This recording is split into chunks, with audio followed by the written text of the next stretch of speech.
The poor little white flower was pouring water on herself in the bathroom and even taunted me. Guess who your brother and fiancé will believe more? The next second, when my brother and fiancé arrived, she collapsed into their arms, trembling and crying, "I'm sorry, miss, I was wrong, I won't get close to them again. Please don't bully me anymore." My brother and fiancé were furious and rushed over to teach me a lesson, just as I was about to fight back. Lines of bullet comments appeared before my eyes. This supporting female character is way too arrogant. It's fine, let her continue being arrogant. Her reputation for arrogance and tyranny is known to everyone, and eventually no one will believe her. Once it affects the family's image, she'll be abandoned by the family. When the male lead takes over, she'll be the first one he deals with. I stopped what I was doing, then curled my lips into a cold smile. He raised his hand and gave himself more than a dozen slaps, then tore his clothes and immediately jumped from the third floor. Everyone saw how my own brother and fiancé drove me to jump off a building for the sake of a delicate flower. I fell unconscious and was rushed to the hospital for emergency treatment. That night, the old Williams family mansion was filled with the roar of helicopters. All the prominent figures in the circle have arrived. Grandfather, leaning on his wolf-head cane, gave my brother 50 heavy strikes. My fiancé even knelt for 3 days and 3 nights, begging grandfather to lift the ban on his family. In the restroom, Winnie, wearing clothes that had been washed until they were faded, was pouring a bucket of water over her own head. As she poured, she laughed. "Guess who your brother and fiancé will believe more?" I looked at her as if she were insane. This wasn't the first time she had used such tactics to slander me. Winnie is a transfer student from a poor family. With her innocent and harmless appearance, and always speaking softly, she is called the little white flower. Everyone believes she is pure and kind, and I, the only granddaughter of the wealthy Williams family, growing up being the center of attention, always looking down on others, I never paid any attention to white lotus flowers like Winnie. So when she deliberately approached my brother and fiancé, I didn't give her a friendly look. And in front of the whole class, she was told not to dream of turning into a phoenix from a branch. As a result, she held a grudge against me, to get back at me, to gain the attention and sympathy of my brother and fiancé. She would pretend to be tripped by me when passing by my side. She would put glue on my stool and place mice in my drawer. She would slap herself and burn herself with a hair straightener. Then she would falsely accuse me of bullying her. At first, my brother and fiancé stood up for me, but after Winnie repeatedly accused me of playing the victim, they gradually started to believe her. So my reputation for bullying the poor and taking advantage of my status spread throughout the school, and this time, she staged another act in the restroom, all to make my brother, my fiancé, and my classmates despise me even more. Seeing that I didn't respond, Winnie's smile deepened. "Have you figured out how to explain yourself later, young lady?" She slammed her head hard against the wall, and her forehead immediately swelled up with a red bruise. Soon after, hurried footsteps could be heard outside the restroom. She immediately knelt on the floor, wrapping her arms tightly around herself, shivering uncontrollably from the cold. "I'm sorry, miss, I was wrong, I'll never go near them again. Please, don't bully me anymore." Then my brother and Kevin James burst through the door at the same time.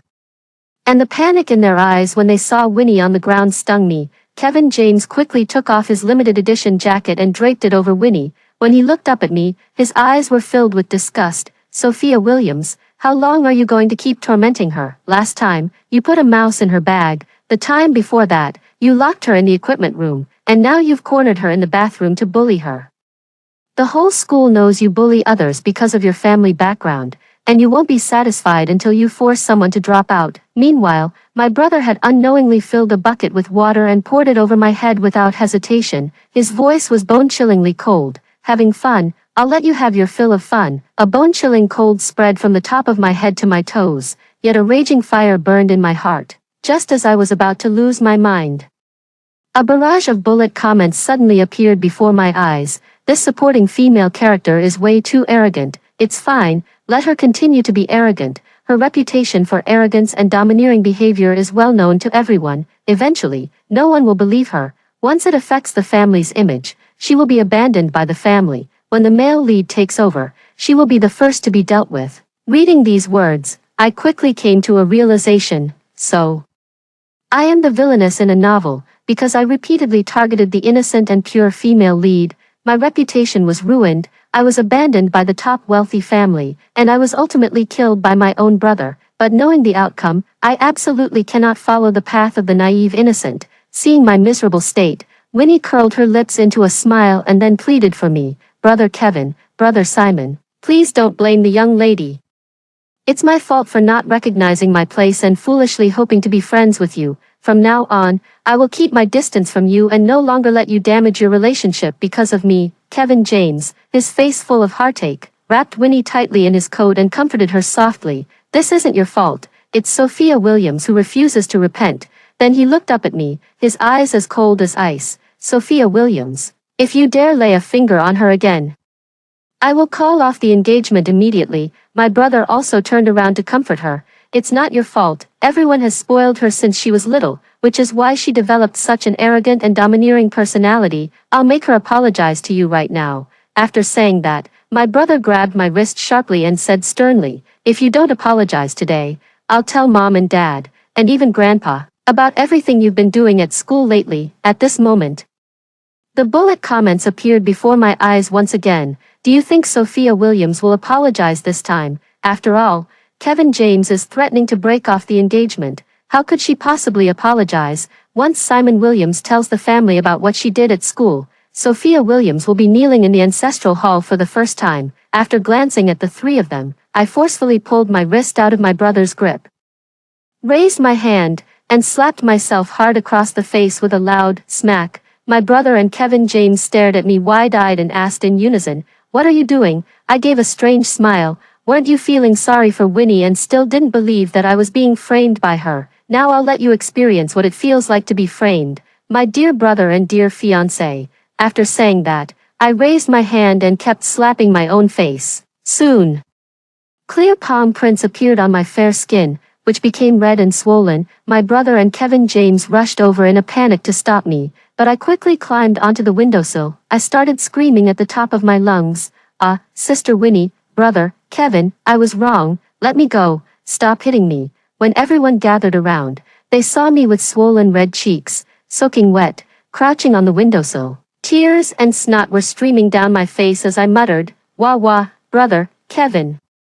I really didn't bully Winnie, she poured water on herself, and last time the mouse in her bag was also put there by herself. She also locked herself in the equipment room. Everything was her framing me. I know none of you believe me, but I really didn't do these things. Do I have to die for you to believe me? You're treating me like this for her sake, and it's so painful. I don't want to live anymore. Then I reached out and grabbed my brother and Kevin James's hands, giving them a sinister smirk. Just wait until you can truly understand how I feel. My brother and Kevin James were both stunned. Then my brother sneered and said, I don't believe you'd actually dare to jump off the building. After saying that, he shook off my hand, and in that very moment, I turned around without hesitation and jumped, while shouting, don't push me, help, playing the victim and slandering others. Let's see if you can outdo me in that game. As I landed, I saw my brother and Kevin James rush to the window, their faces filled with horror as they stared at me. Then, a sharp pain shot through me, and I lost consciousness completely. It was right after class had ended, and a crowd quickly gathered around me. What happened to Sophia Williams? How could she have jumped from the building? I happened to be passing by and heard Sophia Williams say that Winnie had slandered her, and she also told Kevin James and Simon Williams not to hit her. But Simon Williams is her own brother, and Kevin James is her fiancé. Why would they treat Sophia Williams like that? Besides, Sophia Williams is such a proud person. How could she possibly jump for no reason? Just now, I also heard her say not to push her. Everyone's gaze fell on my swollen red cheek, their faces filled with disbelief. I had always been arrogant and domineering at school, and no one dared to bully me, so they couldn't imagine I would do such a thing. At this moment, there was only one guess in everyone's mind, that I had been pushed down the stairs. Within less than 10 minutes, the news of my jumping off the building had spread throughout the entire school. Not only did it alarm the principal, but it also alarmed the entire Williams family. Within 10 minutes, a large number of bodyguards and medical personnel rushed to the scene. My father, who was abroad, even arranged for a private jet to return to the country. I was unconscious for a day and a night. But aside from a fractured leg, I was otherwise fine. Just waking up, my hospital bed was instantly surrounded by people. My gaze swept over the crowd and finally settled on the three people kneeling in the corner. My grandfather's concerned voice reached my ears. Sophia, what exactly happened? Why did you jump off the building? My parents also looked at me with concern. We heard it was your brother and Kevin who pushed you down the stairs. Is that really what happened? My brother exclaimed excitedly. I already told you she jumped on her own. Why don't you believe me? Grandpa turned and shouted angrily. Shut up. At the same time, the live comments appeared again. What's going on? When was this plot added? Did Sophia Williams jump off the building just to frame Winnie and her brothers? Because Sophia Williams jumped, Winnie and the other two have been kneeling for a whole day and night. I've never seen such a disgusting female antagonist. Why does it feel like the female antagonist has grown a brain? Her brother was scolded by their grandfather for the first time because of her jumping. I only knelt for 1 day and 1 night. Then, my lips quivered, and tears streamed down like a broken string. Grandpa, Mom, and Dad, you have to stand up for me. It was Winnie who splashed water on herself to frame me. No matter how much I explained, they wouldn't believe me. They slapped me, splashed water on me, and forced me onto the windowsill to apologize to Winnie. When I refused to apologize, they pushed me off. And this kind of thing has happened more than once. Every time Winnie deliberately hurt herself to frame me, my brother and Kevin James never believed me and even helped Winnie bully me. Wah, Grandpa, I feel so wronged. I thought I would never see you again. Wah. After saying that, I started coughing violently, putting on a show of extreme weakness. After hearing this, Grandpa and my parents looked even more heartbroken, and my brother looked furious. Grandpa, Mom, Dad, don't listen to Sophia Williams's nonsense. She's slandering us. It's clearly her who's bullying Winnie at school by flaunting her status. All the classmates know this. Winnie also bit her lip and spoke weakly. I didn't slander the young lady, nor did I bully her. I know my place is lowly. Even if you gave me 100 guts, I wouldn't dare. Kevin James also urgently explained. Grandpa's song. Sophia is lying. She slapped herself, tore her own clothes, and jumped off the building herself. We never laid a finger on her. After hearing this, Grandpa slammed his cane heavily on the ground and shouted loudly, Nonsense. Sophia is the eldest daughter of the Williams family, backed by the entire Williams family. With just a flick of her finger, she can make someone pay the price. Why would she go to such lengths? Even jumping off a building to frame you, yes. No one would ever believe that I orchestrated all of this myself. I shot a provocative glance at Winnie. I could see the hatred surging in her eyes, but she didn't dare say another word. Upon hearing his grandfather's words, the brother stood up angrily. Grandpa, why do you believe Sophia Williams and not us? She's really lying. She's always been arrogant and domineering at school, ever since Winnie transferred here. Sophia has been bullying her, this time. She cornered Winnie in the restroom to harass her. If Kevin and I hadn't arrived in time, it would have been Winnie who was pushed down the stairs. Kevin James said with a serious expression. Grandpa's song. Everything Simon said is true. It really was Sophia bullying Winnie. She jumped off the building just to frame us. Grandpa's face darkened as he glared at his brother and roared angrily. As her older brother, not only did you fail to protect your own sister, but you also sided with outsiders. Go back and receive 50 lashes of the family punishment. Then copy the family rules 100 times. Kneel in the ancestral hall for 7 days and 7 nights. Then he turned to Kevin James, his eyes filled with disappointment. You have been engaged to Sophia since childhood, yet not only have you failed to fulfill your responsibilities as her fiancé, but you have also helped outsiders slander her. The Williams family will withdraw all support for the James family, and the engagement between Sophia and you is hereby terminated. My brother and Kevin James stared at Grandpa in disbelief, their mouths opening and closing without a word for a long time. I watched them with schadenfreude. And Winnie knocked her head heavily on the ground, her voice choked with tears. It's all my fault. I shouldn't have made the young lady hate me so much. If kowtowing can ease her anger, I'm willing to kowtow until my forehead bleeds. But I beg you not to punish Simon and Kevin. It was my fault for angering the young lady and causing trouble for everyone. With that, she kowtowed heavily again. As long as the young lady feels better. Even if it means I have to leave the school immediately and never show up again, I am willing to do so. Wah, my poor Winnie baby, being wronged and still having to apologize. When will this villainous supporting character Sophia Williams finally get what she deserves? Baby, you did nothing wrong. Don't you dare apologize. If anyone's to blame, it's for not having such a powerful background. One day, You'll trample Sophia Williams under your feet. Winnie's brother and Kevin James looked at her with pained expressions, then both spoke up. How dare you, Grandpa, this matter has nothing to do with Winnie, it was my fault for not taking good care of Sophia, please punish me instead. Grandpa Song, Winnie comes from a poor family, and it's already a struggle for her to be able to attend school. I am at fault in this matter, and I accept the punishment. Grandfather's gaze was dark. Just as he was about to speak, I cut in first. Grandfather, let her be, so we don't end up being accused of bullying a common girl. Winnie looked at me in surprise, and I smiled back at her. After slandering me so many times, how could I possibly let her off easily?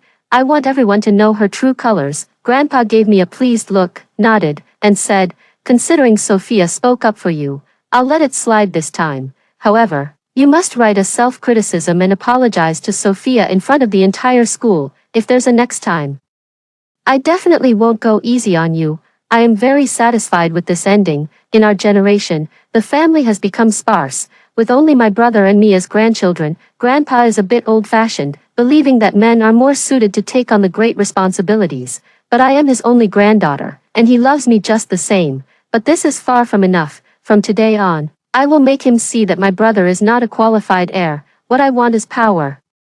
My brother was beaten with 50 lashes and had to lie in bed for half a month.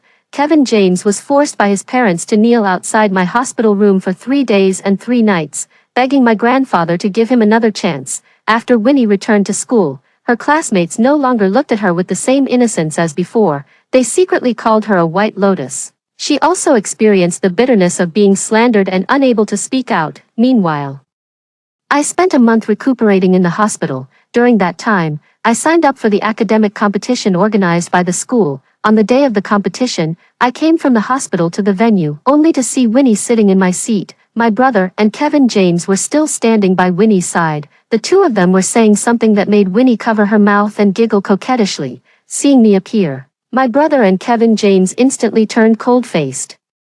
While Winnie sat firmly in my seat, showing no intention of moving, she lifted her face and spoke with feigned concern. Miss, are you feeling better? I've been meaning to visit you in the hospital, but I was afraid you wouldn't want to see me. After all, what happened last time was all my fault. Not only did I cause you to get hurt, but I also made Simon and Kevin get scolded by Grandpa. At this point, she suddenly broke into a gentle smile. I see you've signed up for this academic competition too. I really admire you, but since you've been recuperating in the hospital, you probably haven't had time to review much of the specialized knowledge, right? It's okay, I'll let you have first place as my way of apologizing. I looked at her coldly and said impatiently, step aside. My brother stepped in front of Winnie and said discontentedly, Sophia Williams, what are you yelling for? Winnie is just concerned about you.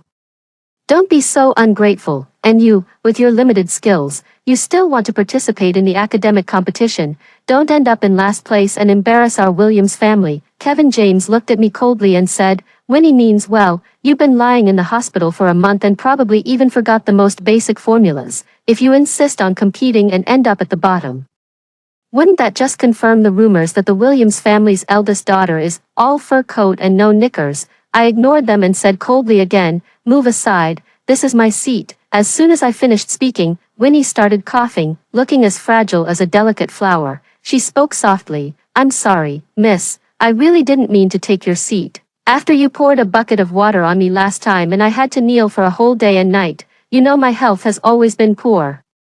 I've been falling sick repeatedly this past month. I just felt dizzy when I walked over here, so I sat down to rest. Please don't be angry, I'll return it to you right now. Please don't be angry. Brother looked at Winnie with a pained expression and said firmly, before the competition starts, Winnie, you can sit here and rest. Then he looked at me, a flicker of hatred flashing in his eyes. Don't think that just because Grandpa has your back, I'm afraid of you. One day, I'll make Grandpa and our parents see your true colors. As long as I'm still in the Williams family, don't even think about bullying Winnie. Kevin James also stepped forward, shielding Winnie behind him. I absolutely won't allow you to bully Winnie again. I looked past my brother and Kevin James, and at that moment, Winnie provocatively curled her lips into a smirk and silently mouthed to me, what can you possibly do to me? The barrage of comments also exploded wildly, ha ha ha. Winnie is so cool. If Sophia Williams had rushed forward, she would have fallen right into the trap. Winnie had already contacted reporters. If Sophia Williams lost control, tomorrow's headline would be, "Crazy Heiress Bullies Sickly Classmate on the Spot," and the song group's stock price would plummet. Grandpa would also be disappointed in Sophia Williams, ever since Sophia Williams framed them last time. The brothers and Kevin James have been carrying hidden cameras with them. If Sophia Williams dares to slander them again, the recording will be sent straight to Grandpa. I let go of my hands, stood up while supporting myself on the wheelchair, and the noise around me grew louder. Do you think Sophia Williams will make a move this time? If Sophia Williams doesn't make a move, then she wouldn't be Sophia Williams. She's the most thoughtless, with a terrible temper. She explodes in an instant. Place your bets. Place your bets. I bet 5,000,000 that Sophia Williams will flip the table. 1,000,000. Sophia Williams will slap someone. Everyone is waiting for my reaction. Under the expectant gazes of the crowd, I leaned over the table, looking down at Winnie. I scoffed lightly and said, "You want to provoke me, make me angry, and then have the reporters you arranged in advance record it all, so that I'll be disgraced. So that my brother and Kevin James will despise me even more.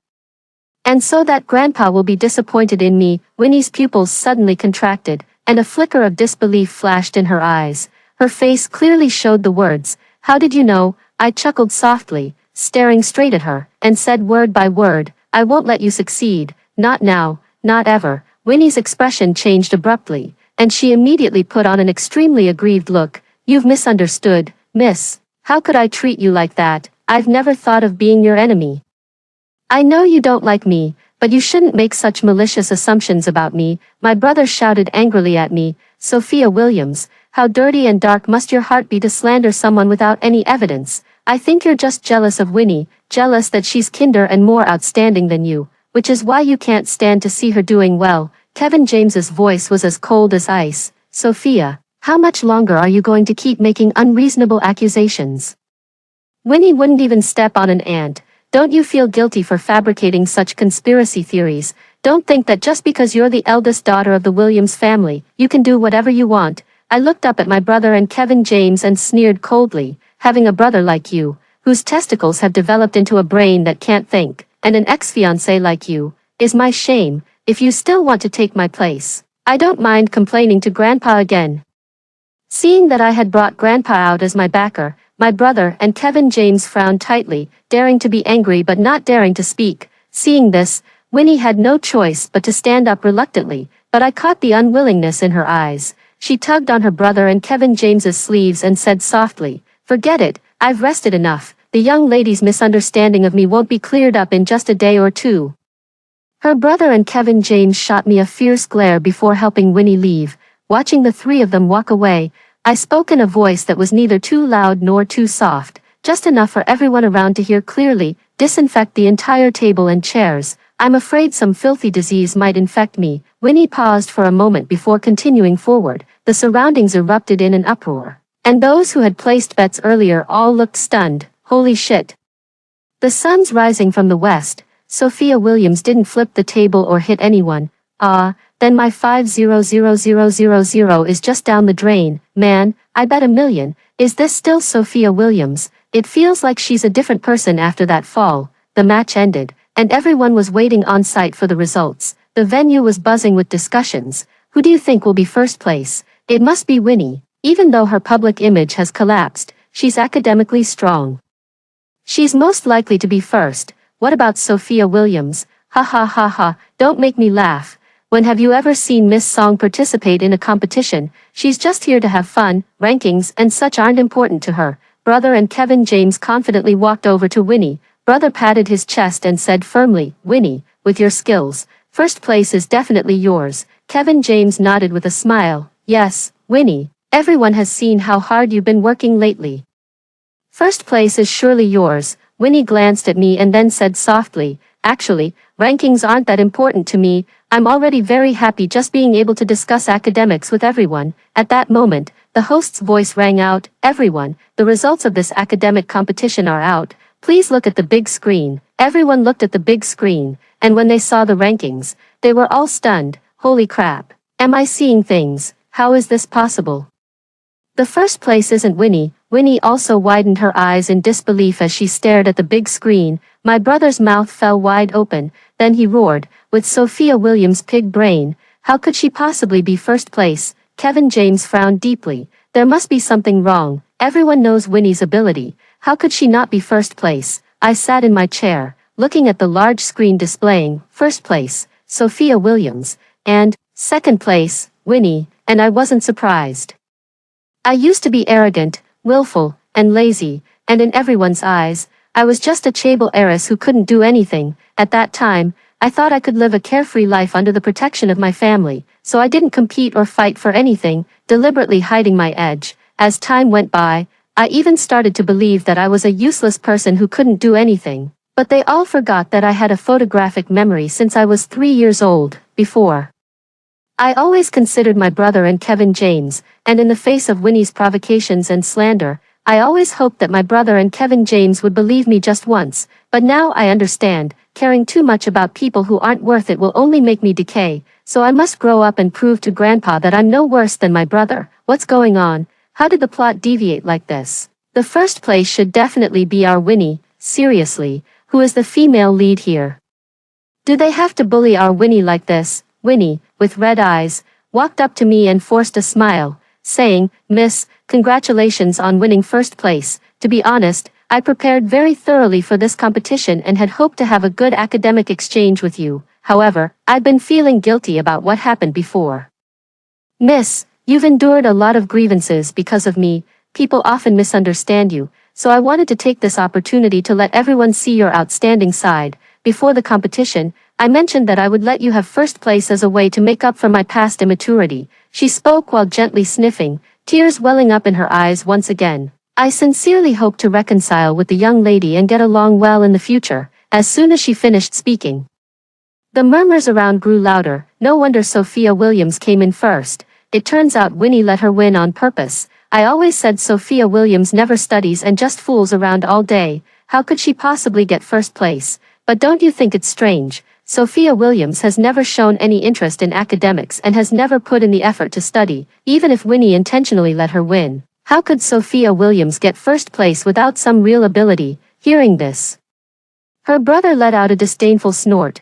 Maybe she bribed the judges. Even if Winnie let her win on purpose, with her skills, there's no way she could have gotten first place. Kevin James pondered for a moment and then nodded. That's the only possibility. He looked directly at Winnie and said, word by word, "You know very well whether you have what it takes. Since everyone says my first place is questionable, why don't we compete again?" Winnie was stunned for a moment, then quickly waved her hand. A gentle smile remained on her face, but there was a hidden meaning in her eyes. "No need, miss. This is what you deserve. However, next time, I won't go easy on you. I truly hope to compete with you on the field again." The news of me taking first place quickly reached the Williams family. At first, Grandpa and my parents were utterly shocked, but that shock didn't last long. Instead, it was replaced by unmistakable relief and joy. Grandpa gifted me a property worth $50 million, and my parents upgraded my car to the latest limited edition sports model. I used these to exchange a request with Grandpa. Let me intern at the company. Grandpa and my parents were a bit surprised, but they eventually agreed, and when my brother found out, he just sneered coldly. "You don't really think that by putting on an act now, Mom, Dad, and Grandpa will just hand the company over to you, do you?" As for the rumor that I only got first place because Winnie let me have it, I didn't bother to address it. Time will tell the truth. I run back and forth between school and the company every day. Winnie didn't even have the chance to find an opportunity to frame me. After that, I participated in every competition the school held. I won first place in 3 consecutive competitions, which completely debunked Winnie's earlier claim that she had intentionally let me win. My classmates started to look at me with respect and began to believe that I truly had the ability, and gradually, rumors about Winnie started to spread in the school. Have you heard? The bullying incident where Sophia Williams was supposedly bullying Winnie seems to have been orchestrated by Winnie herself. Now that you mention it, I've thought about it carefully. It seems that every time Winnie and Sophia Williams were alone, Winnie would act like she was being bullied. But given Sophia Williams' personality, there's no reason for her to bully Winnie in private. Hearing these rumors, Winnie couldn't sit still. She stopped me in an empty classroom, her face filled with hatred. Sophia Williams, do you think spreading these rumors will make everyone believe you? You don't have any evidence to prove that I framed you. I can slander you once. I can slander you a second time, a third time. I will make Simon Williams and Kevin James completely despise you. I will make your family abandon you. I will make you pay 1,000, 1,000,000 times over. I laughed in anger. As soon as she finished speaking, I slapped her across the face with a sharp smack. Her entire face was knocked to the side, and then she looked at me in stunned disbelief. Then the second, third, and countless more slaps landed on Winnie's face. As I slapped her, I said, "Go ahead, report it, tell my brother, tell Kevin James, tell the whole world that I bullied you." Winnie kept backing away, shielding her face with her hands, and screaming hysterically, "Ah, aren't you afraid they'll see you?" I increased the force in my hand and said disdainfully, "Afraid? The word afraid doesn't exist in my dictionary, Sophia Williams. Haven't you always said I bully you? Well, today I'll show you what real bullying looks like. This is what true bullying means." By the time my brother and Kevin James arrived, Winnie was sitting on the ground, her cheeks swollen and red, sobbing uncontrollably, and I gently rubbed my palm on the side. Seeing this, my brother and Kevin James immediately helped Winnie up and yelled at me, "Sophia Williams, what are you doing?" I looked up at them and said lightly, "What else could I be doing? I'm bullying her." My brother glared at me with gritted teeth. "Sophia Williams, I'm definitely going to tell Grandpa." I sneered coldly, "Whatever. At most I'll go back and kneel in the ancestral hall for 7 days, anyway." Grandpa said that as long as I win first place in this National College Student Entrepreneurship Competition, he'll give me 20% of the company's shares. My brother's eyes flickered with panic for a moment. From the moment he was born, he was given the title of the future heir of the Williams family, but over the past year, he has been spending all his time following Winnie around, and Grandpa has been watching it all. And in these past few months, I have won several first places and demonstrated remarkable business talent during my internship at the company. Grandfather has high expectations for me, although it's only 20% of the shares. The emergence of this trend already speaks volumes. Even if I make a small mistake, Grandfather won't do anything to me. In the end, this matter was not spread, and my brother did not choose to tell our grandfather. Winnie received over 20 slaps from me, yet I faced no corresponding punishment, which made her extremely resentful. On the day of the entrepreneurship competition, both my grandfather and father came to the venue. This competition was mainly aimed at recruiting talent for major companies. Winnie still participated in the competition and no longer pretended in front of me. "I won't go easy on you this time. First place will definitely be mine." Although the plot has deviated significantly, it has still returned to the right track. Winnie's business proposal this time will amaze everyone and will be selected by Grandpa Song, who will invite her to join the Williams family group. The best way to counter her is to ignore her. Just as the competition was about to be my turn, I discovered that my business plan had been swapped out, but I had kept my plan very secure. And the only person who could have accessed it was my brother. I quietly left the competition venue to go find my brother, but I happened to run into my brother and Kevin James in the stairwell. When my brother saw me, there was no surprise on his face. I sneered and said, "Was it you who secretly swapped my proposal, just so Winnie could take first place? You'd even scheme against your own sister." My brother's eyes darkened, and he began to speak. "You cannot participate in this competition." I sneered coldly. "Do you think I have no other options without the plan?" After saying that, I turned to leave, but suddenly a tremendous force struck the back of my neck. My mind went blank for a second, and then everything went dark as I passed out. When I woke up, I found myself locked in a small, dim space. My brother and Kevin James were by my side. When my brother saw that I was awake, a complex expression flickered in his eyes. "I'm sorry, Sophia. This competition is very important to Winnie.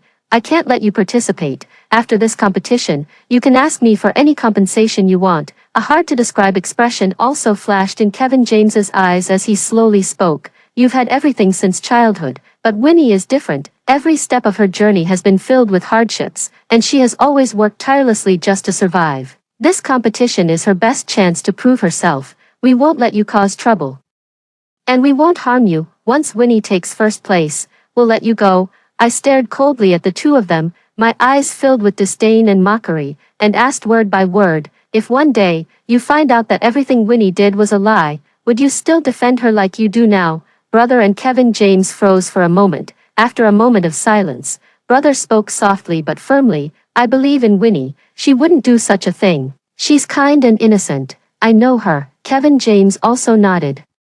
His tone equally resolute. I believe in her too. She's definitely not that kind of person, I said self-mockingly. So, I've grown up with you all since childhood. In your eyes, am I really that kind of person? My brother and Kevin James were stunned once again. Then Kevin James looked at me and said, "It's you, Sophia, who has changed." After saying that, the two of them turned and left without hesitation. Seeing them leave, I reached up and touched my earlobe, revealing a faint smile.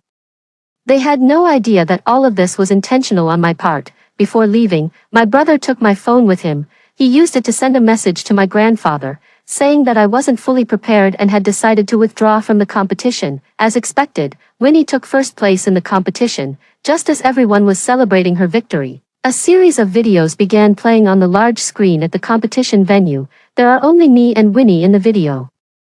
She and I are standing at an empty staircase landing. She looks at me with hatred. So what if you're the eldest daughter of the Williams family? One day, I'll crush you under my feet. I will make your brother, your fiancé, and all your loved ones abandon you. After saying that, she rolled down the stairs. Immediately after, the figures of her brother and Kevin James appeared. Winnie immediately put on a pitiful expression and said in a tearful voice, "Don't blame the young lady.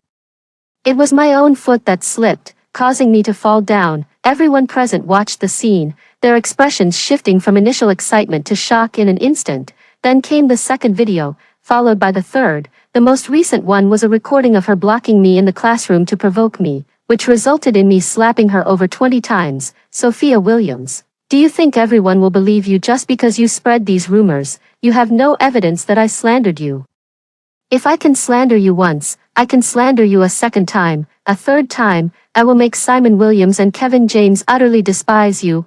I will make your family abandon you. I will make you pay 1,000, no, 10,000 times over. Winnie stared at the images on the large screen, her face instantly turning deathly pale. My brother and Kevin James were as if struck by lightning, standing frozen in place. Immediately after, the large screen displayed the scene of my brother and Kevin James kidnapping me. Seeing this, Grandpa and Dad's faces instantly turned ashen, their eyes filled with boundless anger and disappointment. Winnie murmured with trembling lips, "I didn't. This isn't me. Who put it there? Who's trying to frame me?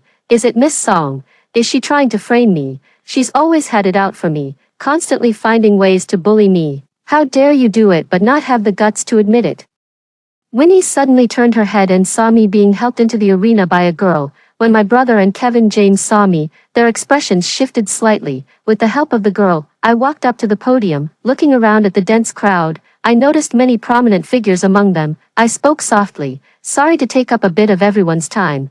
Then I looked at Winnie, who was on the verge of a breakdown. "There are no walls in the world that don't let wind through. Every time you slandered me, Bella happened to see it, and she secretly recorded these videos. If I hadn't accidentally saved her father a few days ago, she probably would have taken these secrets to the grave. I've been slandered by you for so long. To be honest, if I wanted to retaliate, do you think you could still stay peacefully at school and come to the competition as if nothing happened? I've endured you for so long. All I wanted was to clear my name." Then the girl who was supporting me, Bella, spoke up timidly. "Miss Williams was framed. I took all these videos, and I have the original footage on my phone that can serve as evidence." Winnie, upon hearing this, could no longer hold herself up and collapsed to the ground, as if all her strength had been drained. I turned to face everyone, my voice firm and resolute. "The reason I chose this moment to reveal the truth is to make everyone see her for who she really is. She is nothing but a rat in the gutter.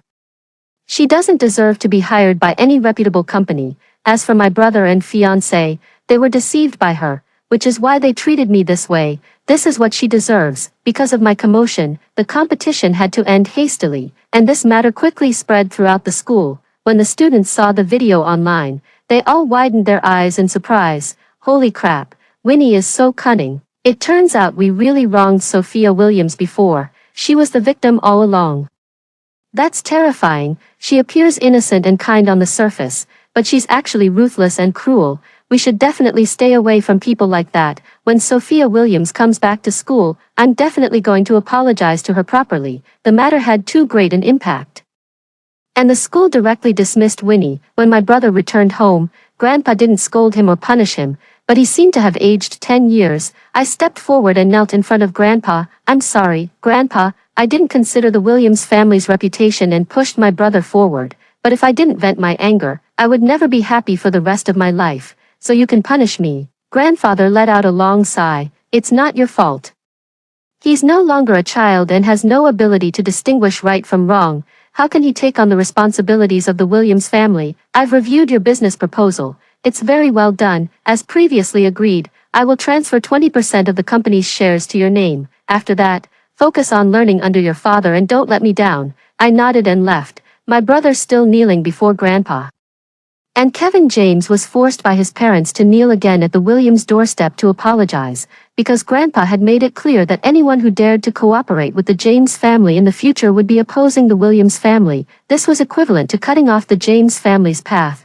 5 years later, I completely took over my father's position and became the most ruthless female CEO in the business world. The last time I met Winnie was in a private room. By then, she had long lost her former cunning and scheming nature. She had been dismissed from the school, had no connections, and after being exposed by me, no company was willing to hire her. Now, to make a living, she could only rely on her remaining good looks and become a hostess. When she saw me, besides the intense hatred in her eyes, there was more of a look of exhaustion from the hardships of life. As she was leaving, she walked up to me, her eyes hollow, her voice dry and tinged with envy and jealousy. "I really envy you. You've had everything since the day you were born." I lifted my head slightly and looked into the distance, letting out a soft laugh. One cannot choose their origins, but the kind of person they become is determined by their own choices. With that, I strode away. All I could hear from behind was the sound of a long-suppressed, uncontrollable sob. After hearing the first story above, what are your thoughts? Feel free to share your opinions in the comments section. Next, there is another similar story. Let's continue to see. My best friend is the fake heiress, and I am the white moonlight. After the plane landed, we exchanged a glance. My best friend gasped for breath and said, "As everyone knows, a fake heiress who refuses to leave never ends well." I nodded in agreement. Indeed, just like a white moonlight who has passed away is the best white moonlight. High-speed trains, long-distance buses, city buses, motorcycle taxis, walking, run. After a long journey, the two of us ran into the village, playing with cats, walking dogs, live streaming and selling goods. What a joyful life. But later, the early arranged marriage partner of my best friend, my ex-husband from many years ago, even the true heiress, they all came pouring in like dumplings. Jenny Johnson and I finished our studies abroad, and returned home early. The very second the plane touched down, several messages popped up on the phone. They were all about my best friend, Jenny Johnson. High society drama. The real Johnson heiress makes a grand return. What will happen to the fake heiress? Beijing's elite Prince Harry responds forcefully. Who will win the heart of the handsome man, the real or fake heiress? And the female protagonist, who exclusively occupied these two front-page headlines, was editing her social media feed. "The young lady has arrived. Quickly come and greet her," while complaining about the flight delay. Appearing completely unaware of the situation, from the day I met Jenny Johnson, she was the proper young lady of the Johnson family. How is it that a real heiress has suddenly appeared now? I poked her, wanting to ask about this situation with the real and fake heiresses, but Jenny Johnson shoved her phone in my face. Fuming, she said, "That bastard Jack Green is even playing the substitute trope now." Jack Green is my ex-boyfriend. In the gossip chat group of J City where Jenny Johnson is, someone posted a photo showing Green Group CEO, Jack Green, holding a tall girl with one arm, the two leaning against each other in a dimly lit private room. The woman's face was well protected, but beneath the gold-rimmed glasses, the gentleness in Jack Green's eyes and his relaxed lips clearly revealed the harmonious atmosphere between the two. Unlike Jenny Johnson, who fantasized about us reconciling, I, on the other hand, felt relieved, to be honest. I'm just afraid he hasn't been in a relationship. After all, back then I took 2 million from his mother, and without looking back, I broke up and went abroad without a care. This girl, her clothes, her hairstyle, are exactly the same as when you were in school. Who wouldn't say she's calculated? I awkwardly smiled and quickly waved my hands while shaking my head. Not at all. Look at her legs. They're longer than my entire life. They must be almost 6 feet tall, it's just not the same. Not the same. Jenny Johnson tapped the screen with her long, manicured nails and raised her voice. Kathy, how can you not be angry at all? Because if you eat someone's food, your mouth softens. If you take someone's gifts, your hands shorten. I'm in the wrong, my dear. Looking at my stubborn refusal to admit defeat, Jenny Johnson clenched her fists, a strange light flickering in her eyes. Her expression full of frustration and disappointment. Chapter 1, The White Moonlight Returns. Chapter 2, Revenge. Chapter 3, Take Back Everything That Belongs to You, My Dead CP, Come Back to Life. After studying abroad for many years, the kid has gone crazy from reading novels. I'd be thanking my lucky stars if Jack Green doesn't come after me for revenge. I pulled the indignant Jenny Johnson aside into a corner. I said seriously, never mind about me for now. What's this whole real and fake era situation about? The person in front of me had seen the news. And their expression shifted like a palette of colors. 3 parts confusion, 3 parts seriousness, and 4 parts a smirk. In the video, marketing accounts released the paternity test results and a series of videos of the Johnson couple bringing their biological daughter home. Subsequently, Jenny Johnson's arranged marriage partner, Harry, was questioned by paparazzi about whether he would switch and marry the biological daughter instead. With prayer beads hanging from his wrist and a folding fan in hand, Harry, in his usual nonchalant manner, uttered 2 words, "No change, now, I have to smirk too." Harry and Jenny Johnson recently had a fight and broke up, so no one told me that this guy has suddenly become the Buddhist monk of the Beijing circle. Jenny Johnson's expression is complicated. She's been surfing the internet under her real name in various group chats. Always getting the first-hand gossip, we only learned about the true and false era situation through the media, which suggests someone did it on purpose. After finishing the call, Jenny Johnson walked toward me. Though she tried to put on a brave face, there were faint traces of tears at the corners of her eyes. What's this all about? Do they think I would usurp her place and not let her come back? That is her home, after all. Looking at Jenny Johnson's expression, my heart sank. The marketing accounts deleted their posts within minutes, but there's no smoke without fire. Jenny is not really a child of the Johnson family. I walked up and gently stroked her hair. I don't know how to comfort her for a moment. Switched at birth. Moonlight substitute. Kathy, I can't read novels anymore. Jenny gave me a smile that was uglier than crying. Mom, why did they keep it from me? Still saying to go home peacefully and explained slowly that I'm still the daughter of the Johnson family. Having taken up over 20 years of someone else's life for nothing, how could I have the nerve to go back? For the first time, I saw confusion and helplessness in Jenny. Jenny, I quietly took her hand. The icy temperature revealed the person's inner feelings. The identity of the Johnson family's daughter is indeed very tempting. Jenny spoke softly, then turned her head to wipe away her tears. The phone kept buzzing. The screen stayed lit, and calls and messages kept coming in. In the airport lobby, the Johnson family driver hurried over with his team. What a pity, it doesn't belong to me. Jenny clenched her fist. She mouthed words at me. She pulled me along, and I pulled the luggage. 2 figures dashed outside the airport. After getting into the taxi, Jenny gasped for breath. Kathy, as everyone knows, the fake heiress who stubbornly refuses to leave in novels never ends well. I nodded in agreement. Indeed. Just like the white moonlight who has passed away is the best white moonlight, the taxi driver, who was instructed to shake off the car behind us, was experienced. In just a few maneuvers, the gleaming Maybach disappeared from sight. As I hesitated about where to go, Jenny slowly spoke a place name, a city, high-speed train, long-distance bus, public bus, motorcycle taxi, walking. After a long and arduous journey, we finally reached our destination, in City A. In the village where the real heiress Mia Robinson, no, Mia Johnson, grew up. Cluck, cluck, cluck. I scattered the corn kernels in my hand to the chickens in the yard and clapped my hands. Then I looked at Jenny, whose face was pale. Goo-goo-da goo-goo-da. Her lips twitched, and she almost threw up. You're carsick and still in the mood to joke. I plucked 2 mint leaves, mixed them with water, and handed it to her. I've never ridden a bus before. Jenny gradually recovered. Holding a chipped ceramic bowl, her face beaming with a smile. Kathy, thank goodness you're here. Yesterday's high-born young lady, adored by all, today sits on a small stool, covered in dust, carefully avoiding the scurrying chickens and ducks. Seeing her in such a sorry state, I couldn't help but feel a bit sorry for her. I support your decision not to return to the Johnson family, but this place, the dilapidated farmhouse, the swirling dust, everything was out of place with her. But when I caught sight of the busy figure in the kitchen, I held my tongue. That stooped old lady was the real heiress's only relative, but now, she is Jenny's only relative. Don't worry, Kathy, stop fussing and take a break too. Jenny, having regained a bit of energy, pushed me to sit on the small stool and turned to walk toward the kitchen. An elderly voice came from inside the room. Go sit down, you must be starving. The food will be ready soon, Grandma. I'm feeling much better. So please don't rush me off. Is this a traditional stove? I've heard that food cooked on such a stove tastes amazing. Let me help you with the fire. Oh, there's no need, Grandma, I'm really good at this. I'm sure I can handle it. Jenny's cheerful voice filled the courtyard. Her face was licked by the leaping flames. Her eyes curved into crescents. Perhaps it was the bond of blood, even after such a short time together.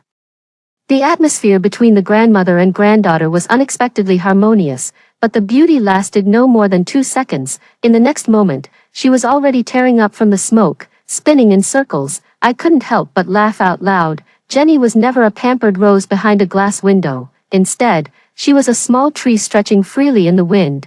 I knew it the first time I saw her in high school. Unlike the well-born aristocratic students, I was specially admitted to SL due to my outstanding academic performance, with full tuition waivers, free room and board, generous scholarships, and support from influential figures. I couldn't refuse this school. The few specially admitted students stood out conspicuously in this school. People always cast strange glances at me. Some are mocking, some are sympathetic, and some are curious. I don't care about any of it, greedily absorbing all the resources provided by Saintly.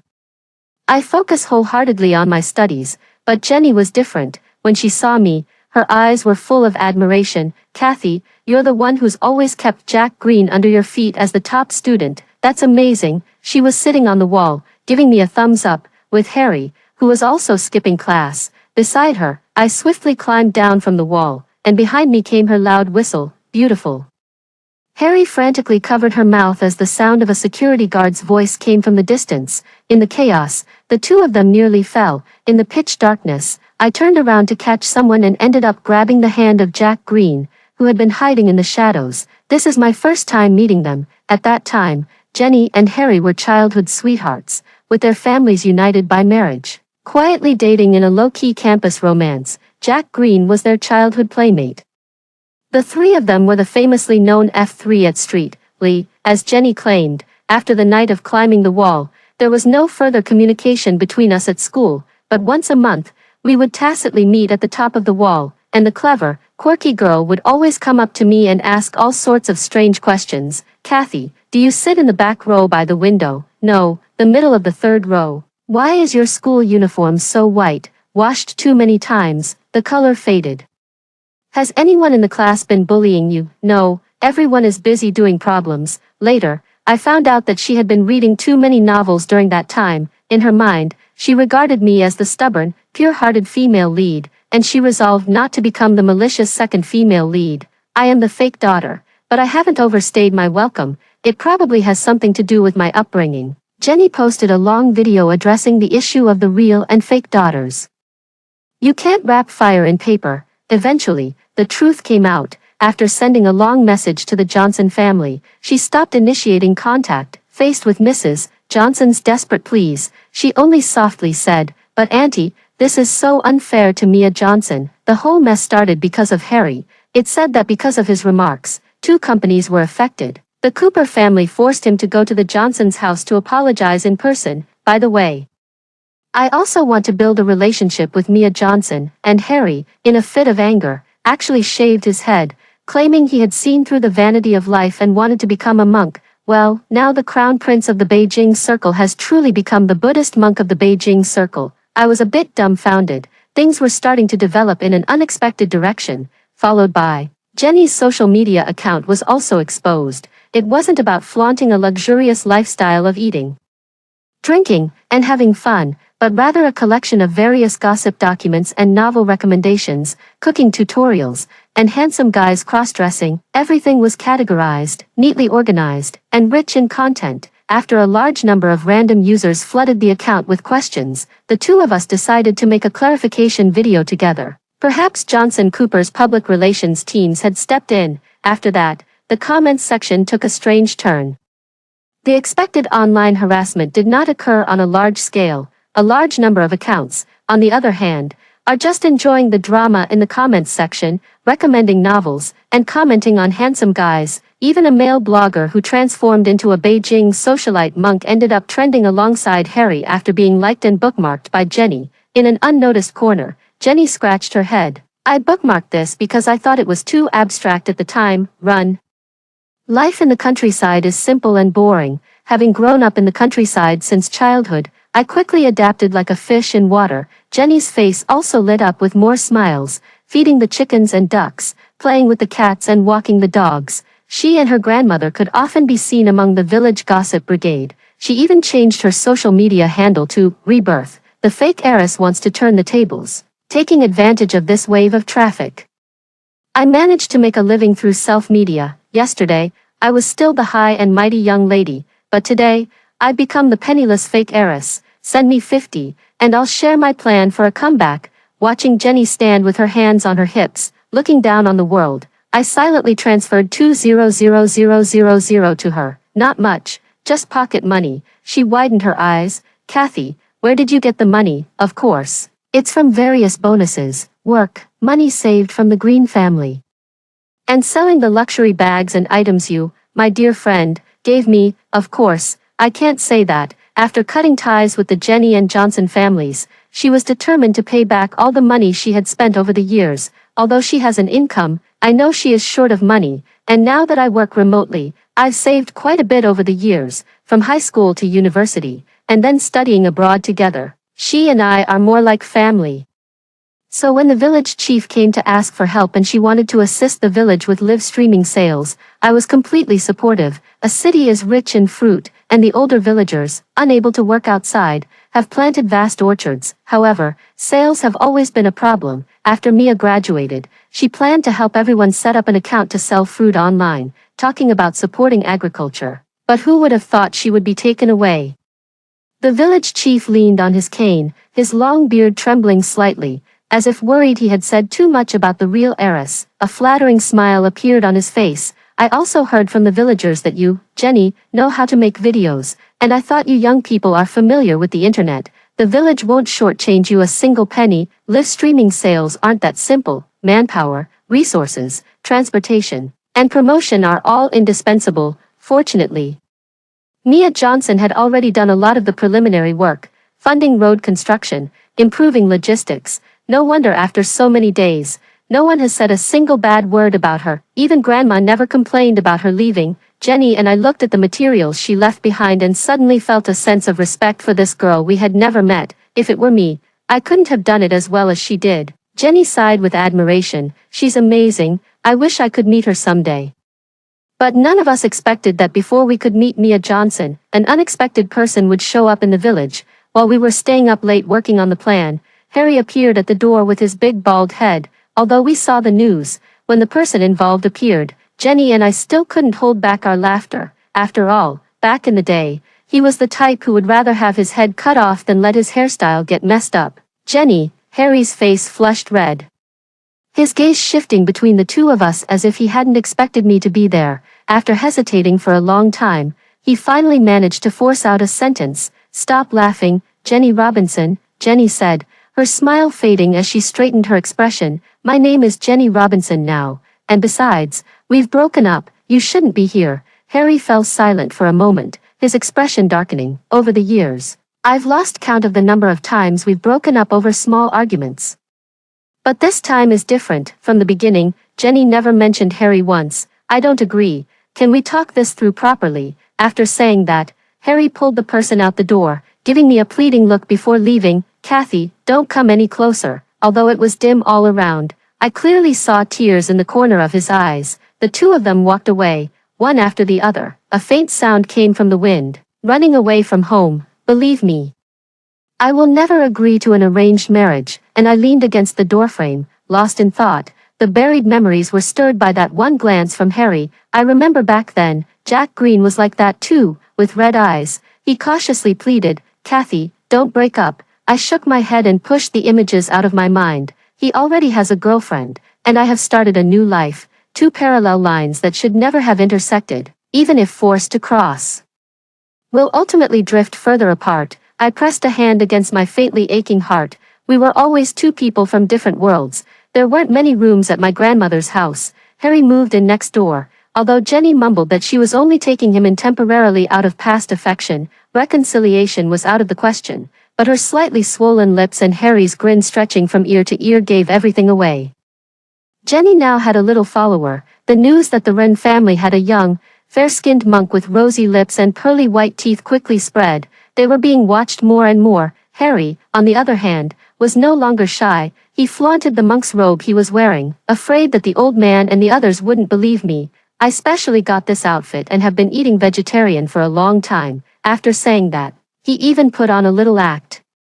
Clasping his hands together and murmuring some words, "Master and Madam." The only reason I agreed to the arranged marriage back then was because the match was with Jenny Johnson. Now that she's gone, if you want me to marry someone I don't love, I'd rather become a monk. With today's advanced technology, you two can still try for a second child. Amitba, please let this humble monk go." The words that made people laugh carried a clear confession.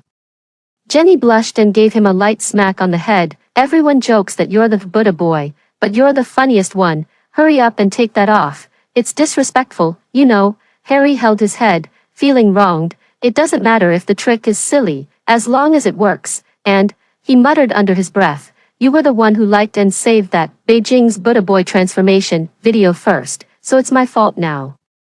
The two of them were playfully chasing each other around, surrounded by the big yellow cat and a flock of chickens and ducks. Grandma came out holding a set of men's clothing, watching them with a cheerful smile. "Jenny is shy and still says little Cooper isn't her boyfriend." He turned to ask me, "Kathy, am I right?" Before I could answer, Jenny was the first to deny it. Harry wasn't angry either. He smiled and took the clothes, saying, "Thank you, Grandma, you're absolutely right." Then he dashed off in a flash. The chase and escape began once again. Harry ran while pretending to take off his clothes, shouting, "Don't look if it's improper." Jenny sneered and said, "I even have photos of you running around naked as a child." I helped Grandma sit down under the corridor. "The house is getting livelier." "Yes, it is," adhering to the principle of, "since we're already here." I roped Harry into helping out. The preliminary work for the live stream was quickly completed. During this period, the videos were continuously updated, the traffic was good, the number of followers grew rapidly, and a large number of accounts left comments in the comments section. Although there were some negative comments, they didn't care about using the Johnson family's name to attract attention, or mocking the cheapness. The fake heiress still has the nerve to flaunt herself in public, but Jenny has a good attitude. Black fame is still fame.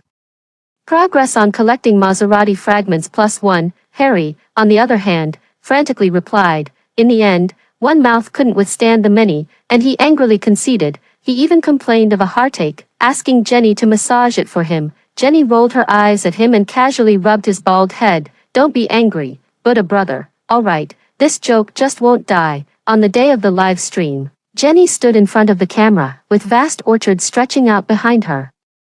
Before she could even say, "Hello," a dazzling array of gifts was already flying all over the screen. I had considered the possibility of a bad start, but I never imagined it would look like this. Jenny quickly composed her expression and delivered her prepared pitch. "Not 29, 9, not 19, 9, just 9, 9. Today in my live stream, 2 pounds plus 1 pound, plus another pound, and another pound. 5 pounds in total. All right, 500 orders. 3, 2, 1, link is up." Harry, operating the back end, was a bit confused. He refreshed the screen, thinking something had gone wrong. "Me, it's sold out." Since it was a trial run, we didn't dare stock too much, but it sold out in seconds. I signaled to Jenny to continue the live stream. On the screen, several accounts that had been sending gifts were already close to level 50. The comments were all saying they didn't manage to grab one. All the shipping addresses from the orders showed the same city. Jenny's smile was a bit stiff.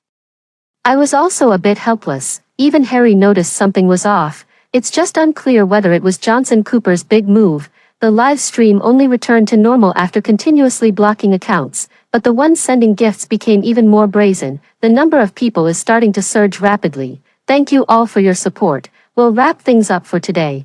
After ending the live stream, the village chief and the team excitedly rushed over to congratulate them.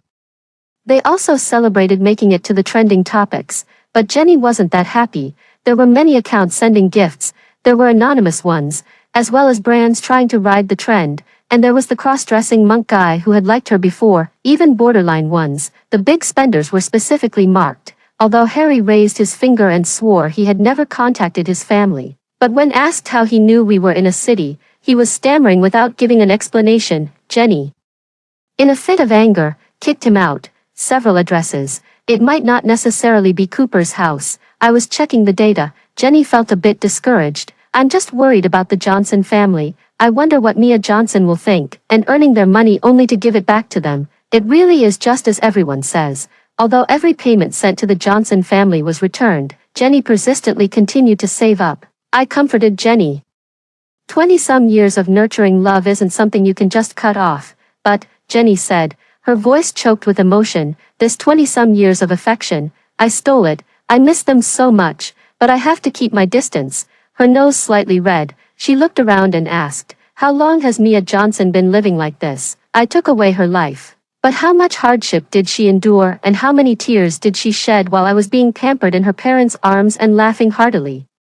The Johnson family may have had good intentions in supporting me, but every bit of their concern for me could have hurt Mia Johnson. After much discussion, when we decided to cancel the abnormal orders, Harry knocked on the door. 2 people followed behind him. Jack Green was dressed in a suit and tie, his expression cold. The unfamiliar woman had curly hair and red lips, looking relaxed. Jenny stepped in front of me, shooting Harry a sharp glare. She was the first to speak. Isn't this Mr. Green?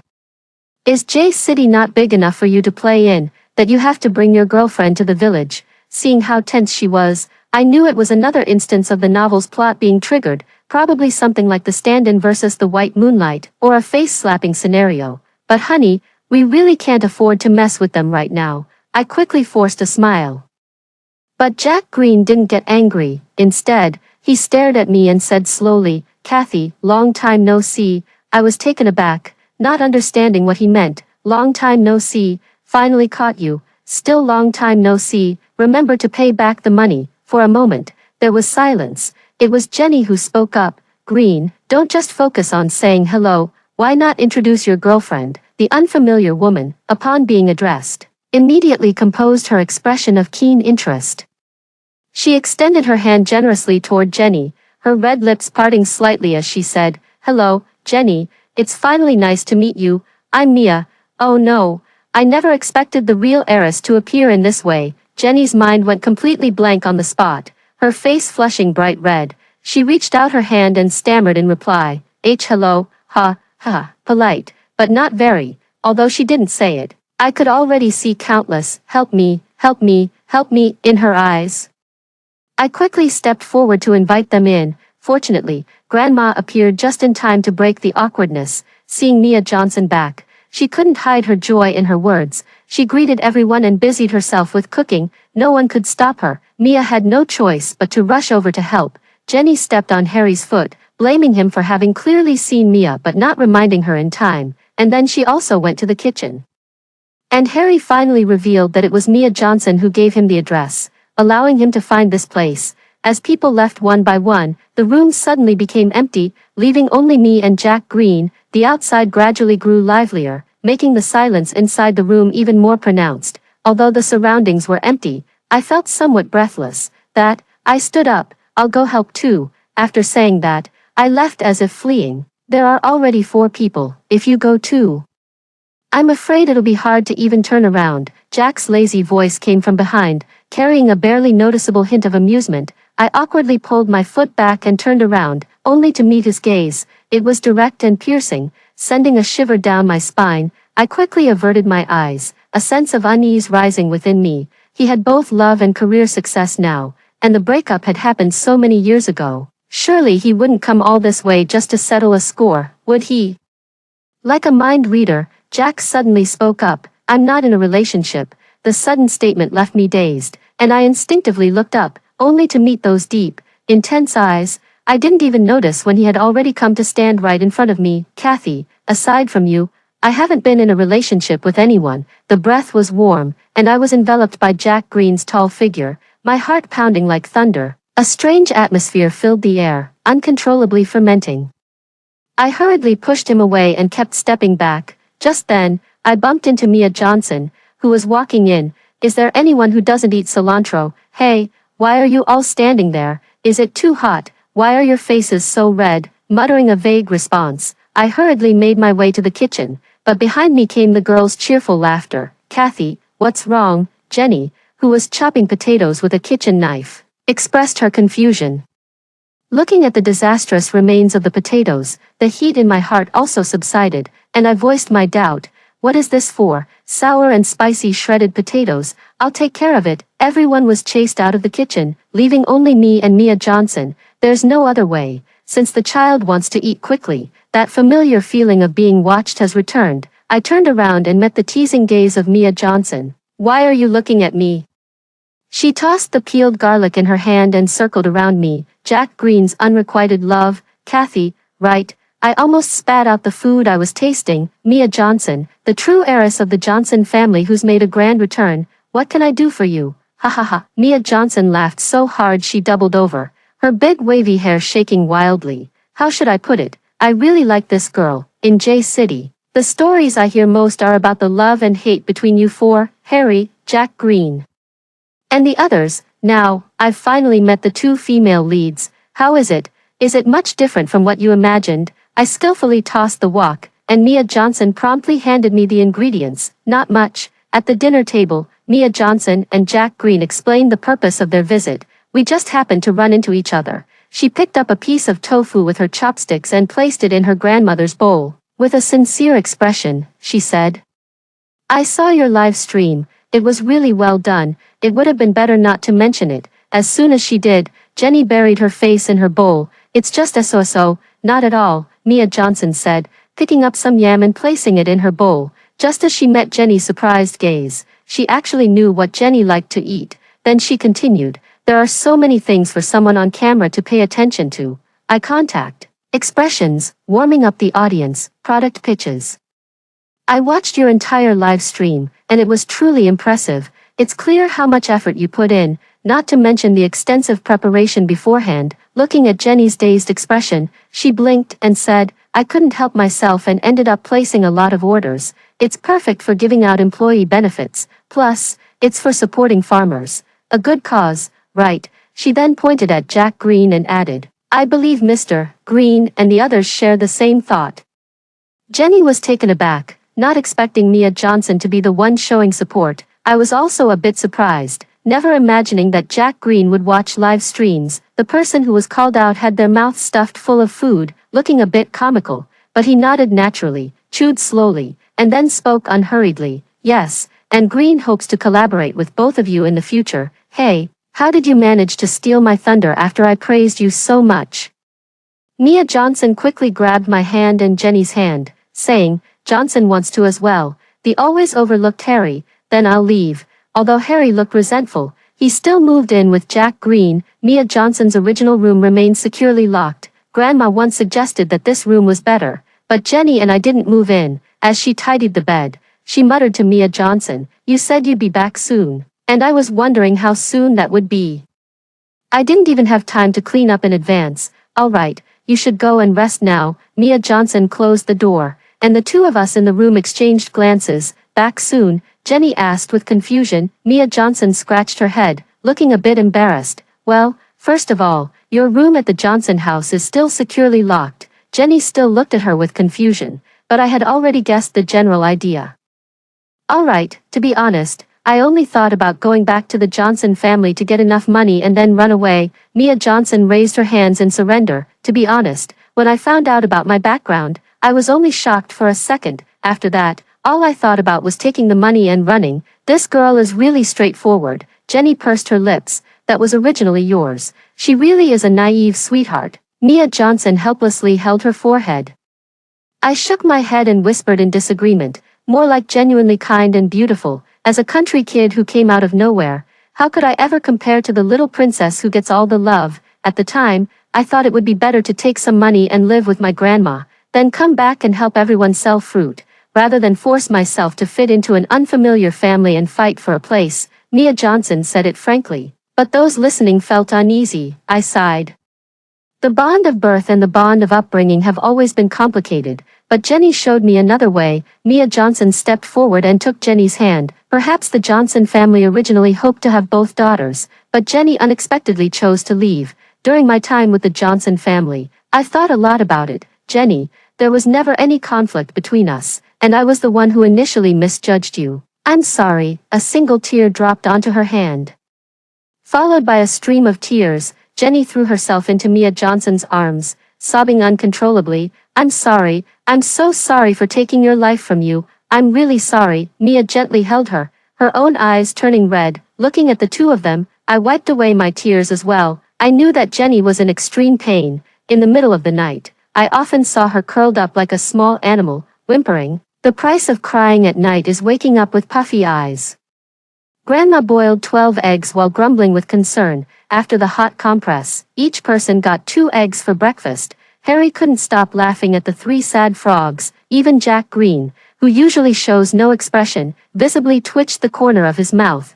We started the live stream right after finishing breakfast in a hurry, although it wasn't as crazy as before, thanks to the trending topic. The live stream was still packed with viewers. Jenny was much more relaxed, casually bringing up memes from years of browsing gossip, and she was in great form. We even specially arranged for the village chief to join the live stream today. The local dialect is simple and interesting, amusing many people. During the live stream, I noticed Harry sneaking around and pestering Jack Green, and Mia Johnson was also constantly tapping away on her phone. Of course, by the end of the stream, I mercilessly called them out.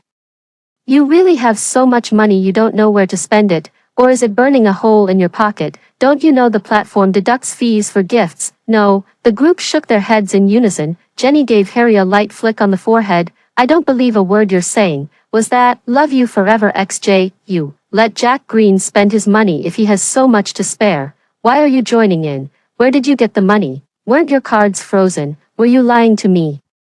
The person involved held their head and begged for mercy. I'm not lying. I borrowed it. I borrowed it from Jack Green. I heard you thanking that monk and even calling him brother, and I couldn't accept it. Jenny, angry, I immediately distanced myself from the conflict and poked Mia. Why are you scrolling too? Too much money burns your hands. Kathy, so mad. I refuse to give up. Which account is yours? CC super cute. Mia showed me her ID while denying it. Oh.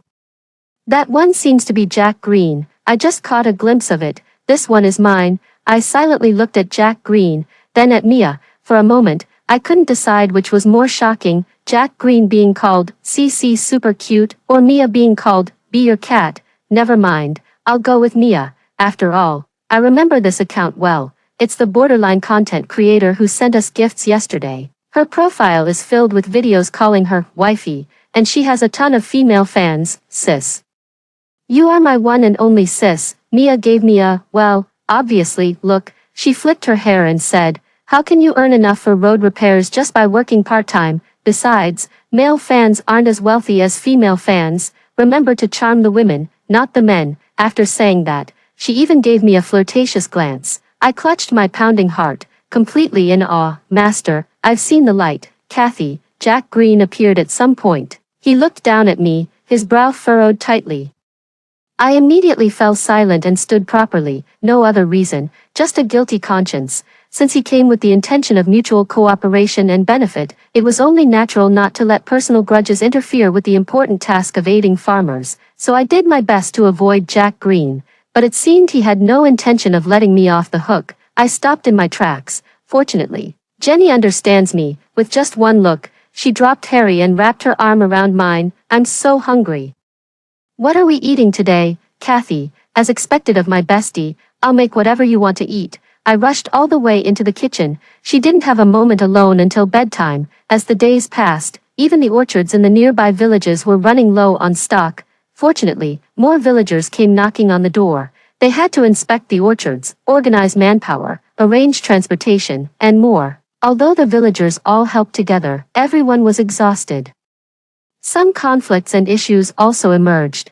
there was no shortage of merchants who came upon hearing the news and drove up prices. Thanks to a few phone calls from Jack Green and Mia, many troubles were resolved. As the season is coming to an end, live streams are gradually decreasing. Mia and I only need to update videos, and we've started to have more free time. But the other three show no signs of leaving. Harry is understandable. After all, he's run away from home and become a monk. But Mia chats at the village entrance every day, and Jack Green often plays chess with the elderly gentleman. What's going on? Not only were Jenny and I puzzled, but even Grandma was a bit worried, until one day, Harry bluntly shooed them away. Aren't you two going back to work? Are you just abandoning your company, giving up on life? Mia, I'm still getting familiar with the business. Why aren't you at work, Jack Green? I work remotely. How about you? Harry was completely broken. It was one thing when they were both spending their family's money during school. Now Jenny is raking in the cash. While he's still broke, Jenny touched his already prickly hair. Good boy, if it doesn't work out, we can go beg for alms. Harry, angry, more people arrived in the village, when Mr. and Mrs. Johnson appeared. Jenny and Mia were hoeing the ground to plant vegetables, while Harry and Jack Green were being pulled in as helpers. Seeing them wearing labor protection suits, huffing and puffing as they scurried up and down the fields, a group of mud-covered figures, the elderly couple nearly dropped the gifts they were holding. Uncle, Auntie, what brings you here? You shouldn't have brought so many things. Please, come in and sit down. Harry was sharp-eyed and reacted the fastest. While Jenny was still frozen in place, he stepped forward, took the items, and supported one with each hand, completely unaware that just moments before, he had been fertilizing. Harry, what are you doing here? Your parents are worried sick. They've even started looking in temples abroad. Harry laughed it off, and the whole group made their way home in a lively procession, only to be shooed by their grandmother to go wash up. I brought some fruit to the living room, Mrs. Johnson sighed with emotion.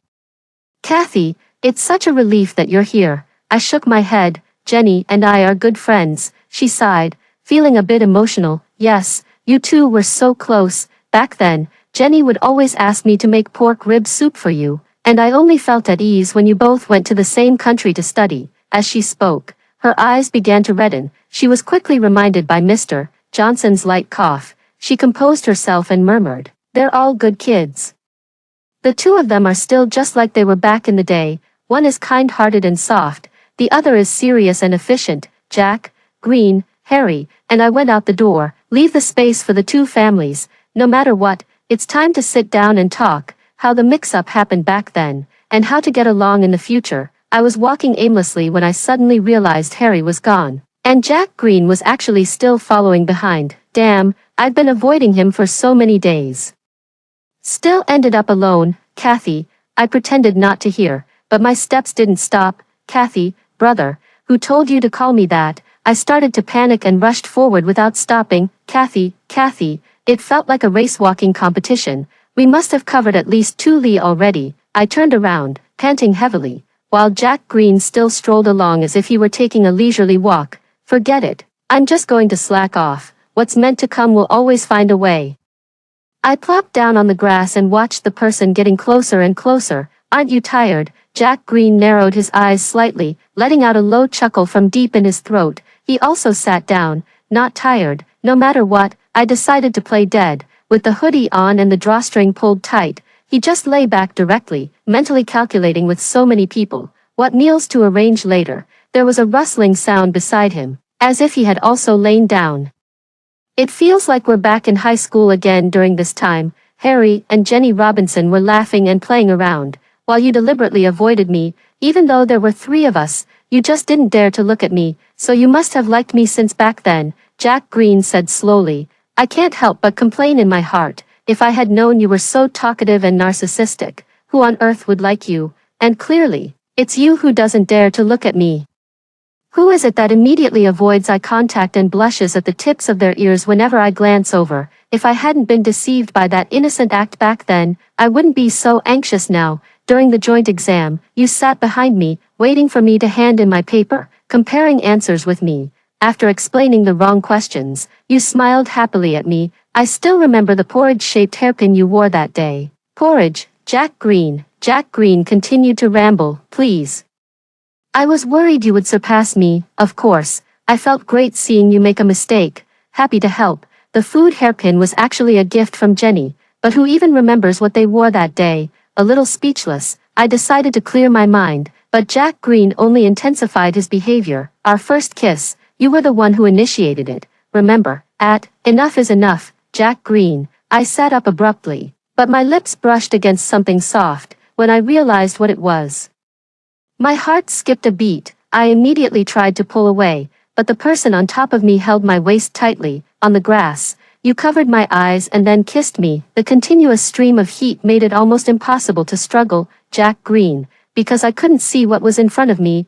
I grew even more panicked. I was completely unaware that my tone lacked any sense of intimidation. The next second, I was gently set down. I wanted to push the hat aside and get up to run, but my arms and legs felt too weak to move. Jack Green suddenly hugged me from behind, and I froze in place. He rested his head lightly on my shoulder and whispered softly in my ear, "Kathy, you are the only one for me." In the gossip group chat, that picture, the girl in it is hairy in drag. Jenny Johnson is in that group, so she was bound to tell you. His voice reached my ears, word by word. I don't know if it was the warmth of his breath near my ear or the meaning behind his words. It made my heart beat like a drum. When Harry suggested using photos to make you jealous, do you know why I agreed? Kathy, I was afraid you no longer loved me. I was so afraid that I didn't have the courage to ask directly, and could only cautiously test the waters. But you left without hesitation. I know I used the wrong approach. I shouldn't have been so indirect. So I came. Jack Green's voice carried a plea. Kathy, let's make up. I sat there, stunned. I had imagined countless ways he might take revenge on me, but this one was never among them. The most innocent years I shared with Jack Green, even knowing the vast difference in our statuses, I still threw myself into it like a moth to a flame, heedless of the consequences. I once arrogantly believed that with my own abilities, I could make the Green family accept me. And Jack Green would rather give up his family business than choose Kathy. That night, in front of our friends, he knelt on one knee, holding my favorite wind chime, and asked me to marry him. What was my answer? Jack Green, let's break up. I don't love you. I was just playing with you all along. The more you love someone, the better you know where to strike. But my cold words did not drive Jack Green away. He apologized humbly and tried every possible way to make me happy. When I showed him the check and appeared at the airport after packing my things, he was still crying on the phone, begging me not to leave. Love makes a person humble. Why? Jack Green, I clearly trampled all over your sincere feelings. My nose tingled with sourness, and I hugged my knees with both arms, burying myself like a quail. A rustling sound came from beside me, followed by a coat that still held body warmth falling over me. Jack Green gently rubbed my head. Because I love you. I ran away once again. Jack Green's feelings were so intense that I panicked and fled without thinking. When I reached the doorstep, I ran into Jenny, whose eyes were as red as a rabbit's. Kathy, come with me to see Mom and Dad. Okay. I know she's referring to her biological parents. Every time Grandma mentions them, she becomes overwhelmed with sadness. Her daughter and son-in-law, who passed away in their prime, have become the most painful memories. I suppressed the panic in my heart, ignored Jack Green behind me, and set off with Jenny. I couldn't bring myself to reject him again, just like I did back then, but there was no way I could accept these feelings either. What stood between us wasn't just our family backgrounds, but also his mother, the one who funded my education all the way, then threw $2 million at me to leave her son. On the way driving, Jenny told me a lot. The mystery of my origins was unraveled. It wasn't about despising the poor and favoring the rich, nor was it an intentional swap. A city once experienced a natural disaster, tens of thousands of people died, and countless families were destroyed. At that time, Mr. and Mrs. Johnson were passing through and got trapped. Although they only suffered minor injuries, Mrs. Johnson went into premature labor due to the shock and fear. At the same time, a pregnant woman who had been buried underground was brought to the temporary relief station. Though she was barely breathing, she mustered her last ounce of strength and gave birth to a baby girl. In the chaos of the moment, Mr. Johnson was busy with disaster relief efforts, while Mrs. Johnson, who had gone into premature labor, fell unconscious. No one knew when the babies had been switched. Later, Grandma walked alone to the disaster area and brought the wrong child home. Dad protected Mom.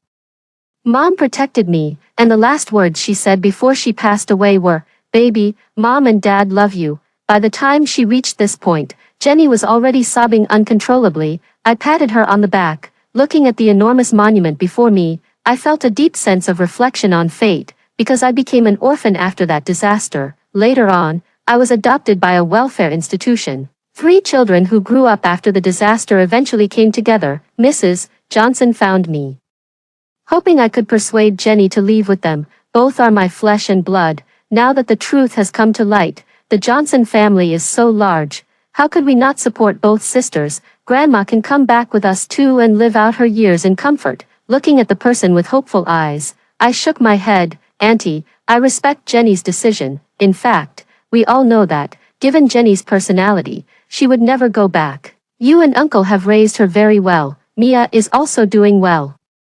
Even though she only has her grandmother, she has still grown into a wonderful person. Auntie, only sincerity can be exchanged for sincerity. Mrs. Johnson nodded gently. You young ones, just like Johnson, all see things clearly. I was the one being stubborn. Mia Johnson was taken back by the 2 elders, under the pretense of having a lot of schoolwork to catch up on. Jenny had a reluctant expression 1 second, and the next, she put her hands on her hips and stared at me. Kathy, be honest.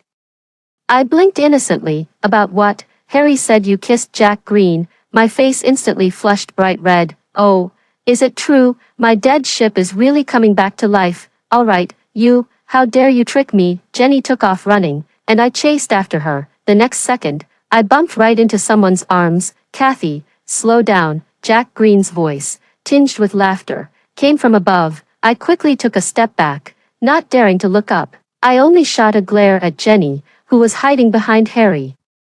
Jack Green, Jenny laughed even louder. I heard you took a photo with Harry. Is that true? A confirming reply came from Jack Green beside them. Harry hurriedly tried to cover her mouth, but she pushed his hand away. So, every time Harry flies to the UK, you really go with him. The people around me admitted it again. I stared at my toes, looking for any cracks on the ground. So you didn't come for any collaboration, but for Kathy, right? That's right. I came to pursue her again.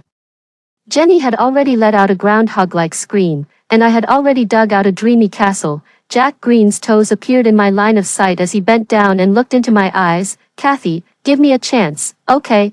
I pulled Jack Green along, leaving Jenny and Harry's oohs and ahs behind. Their tendency to stir up excitement has only grown compared to before. Finally, we reached a quiet place. I let go of my hand, but Jack Green, in turn, clasped my palm. Jack Green, you know very well that the 2 of us have never been the kind to just make up and move on. I felt a bit disheartened.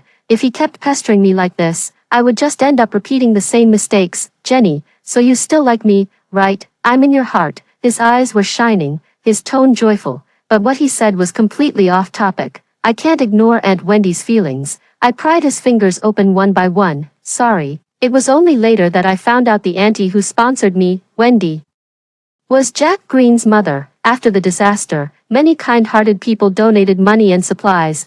Auntie Wendy was the one who sponsored our group of children. I only saw her once when I was a child. She was a very beautiful and elegant lady. She held me in her arms, gently praising how cute I was, and she smelled sweet and felt warm. The director said that Ms. Wendy promised to continue supporting us as long as we attended school. I studied desperately and stood out among a group of children.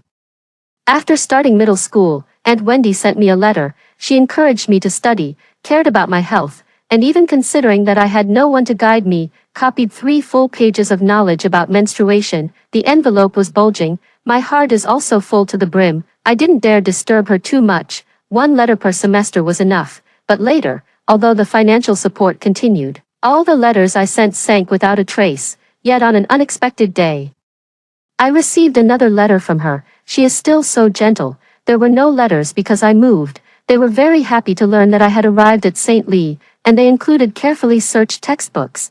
They also mentioned that the weather is turning cold and to keep warm. I read the long text over and over, greedily soaking in this warmth. Then I restrained my emotions and replied word by word. The first time I climbed over the wall, I personally dropped that letter into the mailbox. Then I wandered aimlessly, imagining that I would run into her at the next corner. Unexpectedly, the next reply arrived in January, and later, I finally met Aunt Wendy. She was hysterical, screaming at me to take the money and get out. Jack Green left, Harry reluctantly said goodbye to Jenny. The old man had a heart attack. The message was relayed to Jack Green. Harry still stubbornly refused to go back. Jenny was so nervous behind his back that she almost wore out her hands, but when facing him, she showed no hesitation in urging him to leave. Although Harry had promised that there would be no arranged marriage, but Jenny watched his retreating figure and remained silent the entire time. The new agricultural products have arrived in season. We have established a studio. There are also young people returning to the village to take up jobs. It's gradually taking on the appearance of a small company. The live streaming has also expanded to cover the entire city. Every day is so busy that my feet barely touch the ground. I actually can't remember how long it's been since the two of them left, until a rumor started circulating. The Cooper family is preparing to hold a wedding. They purchased a large amount of supplies and even booked a castle. Jenny looked at the "miss you" message from Harry and burst into tears in anger. Under Grandma's questioning, the truth finally came out. Seeing that Grandma had already packed her bags and prepared the bamboo whip, she declared, "Do they think our family has no one to stand up for us?" Although I felt there was some misunderstanding in the situation, but they still boarded the plane together. When the phone was turned on after landing and she received Harry's call, Jenny stood awkwardly in place. Over at a city side, Harry had already set up the proposal venue, but when they arrived at the village, they found it empty. Fortunately, Harry reacted quickly. He immediately started a video call and proposed on the spot. Watching Jenny say, "I do," I couldn't help but think of Jack Green again. Upon hearing the news of our arrival, Mia rushed ahead of Harry to welcome us into the house where she lived, and insisted on sending Jenny off to her wedding from here. The following days were spent busy taking photos and trying on wedding dresses, and it was when trying on the bridesmaid dresses that I saw Jack Green again. He looked a bit thinner, with a bandage on his forehead. In the lively shop, he stood there looking pitiful. His eyes were still fixed directly on me. I quickly turned my head to avoid his gaze. I fled all the way back to the fitting room, but the next second, the curtain was pulled open. Before she could scream, her mouth was covered. "Kathy, don't avoid me, come with me somewhere, okay, please, don't refuse." His voice was hoarse and choked. I told myself I couldn't be soft-hearted anymore, but in the end, I still gave in and blinked. The place Jack Green brought me to was a sanatorium. It was a quiet oasis in the bustling city center, with a beautiful environment. Aunt Wendy, just like in the old days, was dressed in an elegant suit dress, holding a cup of tea, nervous on approaching home, although I haven't told anyone. The only maternal love I've ever experienced came from Aunt Wendy, Jack Green, and I slowly stepped forward. Her eyes were somewhat dazed as she slowly spoke. "Jack is here." When she noticed me, there was a hint of fear. Jack Green soothed her emotions. "This is Kathy. Kathy, don't you remember?" After thinking for a moment, she seemed to remember who I was and said, "Kathy, Jack's girlfriend." I stayed with her for a while in the sun until the doctor came to check on her, before I could even ask. Jack Green had already explained, in recent years, Mom's condition has stabilized a lot. Jack Green touched his forehead and said helplessly, "But it still flares up occasionally. Kathy, I didn't mean to leave without saying goodbye. I've always wanted to bring you to see her." Watching the person obediently take the medicine, I asked with a dry voice, "What illness does Aunt Wendy have?" Jack Green told me a story. It was just a story of a wealthy young lady falling in love with a poor boy, marrying him against all odds, only for vows to be broken and hearts to change.